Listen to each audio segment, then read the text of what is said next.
This is an ABP Life podcast.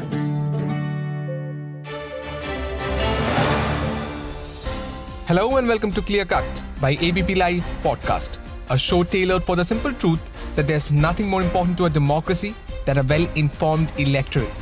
This is your newsman Rudrashish signing in on a pleasant Thursday evening. तो क्या आपको पता है कि हमारा देश आजाद होने से पहले यूएस डॉलर और भारत के रुपए का कीमत बिल्कुल बराबर था, लेकिन जब देश आजाद हुआ, देश की अर्थव्यवस्था से ब्रिटिश का साया हटते ही आरबीआई के डेटा के मुताबिक $1 के मुकाबले रुपए की कीमत गिरकर ₹4.76 हो गई और इसके बाद से ही डॉलर के मुकाबले रुपए का कीमत लगातार गिरता जा रहा है। और अगर हम आज के दिन में देखें तो $1 की कीमत 80 रुपए हो गई है। लोकसभा में केंद्रीय सरकार ने लिखित जवाब दिया है कि 2014 के बाद से, मतलब नरेंद्र मोदी के सत्ते में आने के बाद से रुपए की कीमत में ₹16.80 की कमी आई है। तो इसका मतलब पिछले 8 सालों में रुपए की कीमत 25% से ज्यादा गिर चुकी है। तो आज let your newsman help you explain कि इंडिया एक इंडिपेंडेंट कंट्री बनने के बाद से ही क्यों रुपए का कीमत लगातार गिरती गई है और पास्ट में कब डॉलर के मुकाबले रुपए की भारी गिरावट देखी गई है। And I'll also explain that why rupee is always measured against the US dollar. तो back in 1947 भारत के आजाद होने के बाद भारत की अर्थव्यवस्था को चलाने के लिए और फॉरेन ट्रेड शुरू करने के लिए पैसों की जरूरत थी। तो भारत सरकार ने डॉलर के मुकाबले रुपए की वैल्यू को कम करके ₹4.76 कर दिए, यानी $1 के मुकाबले रुपए की कीमत ₹4.76 हो गए थे। अब 1962 तक रुपए की यही वैल्यू बनी रही, लेकिन 1962 से लेकर 1965 में सिनो इंडियन वॉर के बाद भारत की अर्थव्यवस्था को झटका लगा और 1967 आते आते रुपए की वैल्यू को फिर से डीवैल्यू कर दिया गया और अब डॉलर के मुकाबले रुपए की कीमत हो गई ₹7.5। असल में उस समय सरकार डॉलर के मुकाबले रुपए की कीमत को खुद ही मॉनिटर करती थी, यानी डॉलर के मुकाबले रुपए की कितनी वैल्यू होगी ये सरकार ही तय करती थी और इस सिस्टम को कहा जाता था फिक्स्ड एक्सचेंज रेट सिस्टम। फिर 1971 में जीबीपी यानी ग्रेट ब्रिटेन पाउंड से रुपए को अलग कर दिया गया और उसे सीधा डॉलर के साथ जोड़ दिया गया, जिसके वजह से रुपए की वैल्यू में और गिरावट देखी गई। जिसके बाद साल 1977 में ये ₹8.76 था और 1987 आते आते इसकी कीमत ₹12.95 हो गए। अब यहाँ तक भी चीजें ठीक चल रही थी, लेकिन 1991 में इकोनॉमिक स्लोडाउन के बाद नारासिम्हा राव की सरकार और तत्कालीन फाइनेंस मिनिस्टर मनमोहन सिंह ने इंडियन इकोनॉमी को दुनिया के लिए खोल दिया था। हालांकि तब तक भारत का फॉरेन रिजर्व सूख चुका था। 1991 में सरकार ने फिर से रुपए को डीवैल्यू किया और $1 के मुकाबले रुपए की कीमत ₹17 पर आ गई।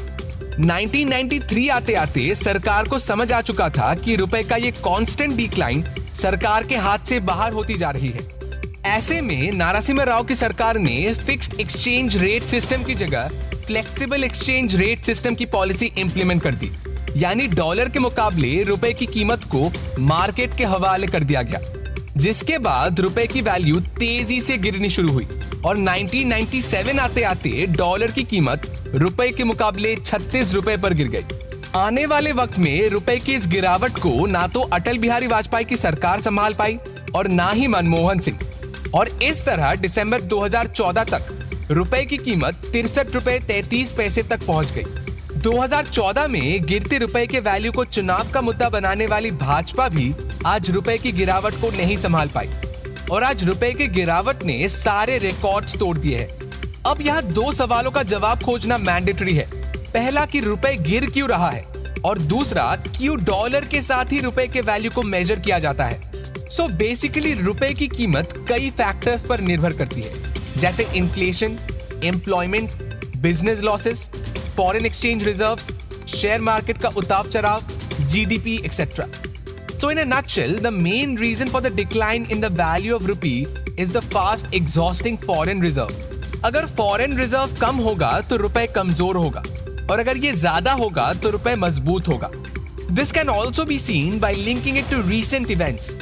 सितंबर 2021 में इंडिया का फॉरेन एक्सचेंज रिजर्व $642 बिलियन से ऊपर तक पहुंच गया था पर 24 जून 2022 आते आते ये गिरकर $593 बिलियन पर आ गया। इसके पीछे की सबसे इंपॉर्टेंट रीजन इन्फ्लेशन और क्रूड ऑयल की बढ़ती कीमतों को बताया जा रहा है। सो प्राइमरीली यही वजह है जिसकी वजह से रुपए की वैल्यू गिरती जा रही है। अब आप लोगों के मन में ये सवाल होगा कि आखिर क्यों डॉलर के साथ ही रुपए को कंपेयर किया जाता है? तो सर, भारत में ही नहीं, फॉरेन एक्सचेंज में ज्यादातर करेंसीज को डॉलर के साथ ही कंपेयर किया जाता है। और इसके पीछे सबसे अहम वजह है 1944 में 44 देशों के बीच किया गया ब्रेटन वुड्स सिस्टम का अग्रीमेंट। इस अग्रीमेंट को ब्रेटन वुड्स ने यूनाइटेड नेशंस के मॉनेटरी एंड फाइनेंशियल कॉन्फ्रेंस के दौरान साइन किया था। इस अग्रीमेंट का मेन मोटिव था फॉरेन एक्सचेंज की फ्लक्चुएशंस को खत्म करना, जिसके लिए करेंसीज को यूएस डॉलर के साथ जोड़ दिया गया, क्योंकि तब अमेरिका अकेला ऐसा देश था जो फाइनेंशियली मजबूत होकर उभर आया था और इसीलिए यूएस डॉलर को दुनिया की रिजर्व करेंसी के तौर पर चुन लिया गया था। तो आप लोगों को अब एक ब्रीफ आइडिया हो गया होगा कि पिछले 75 साल से रुपए क्यों लगातार गिरता जा रहा है और क्यों यूएस डॉलर के साथ ही रुपए को मेजर किया जाता है। So that's all the news and scoops I have for you today. कल फिर मिलेंगे कुछ नए अपडेट्स के साथ। आज का एपिसोड प्रोड्यूस किया है ललित ने। This is your newsman Rudrashish Kanjilal signing off. Have a wonderful evening and keep listening to ABP Live podcast. This is an ABP Live podcast.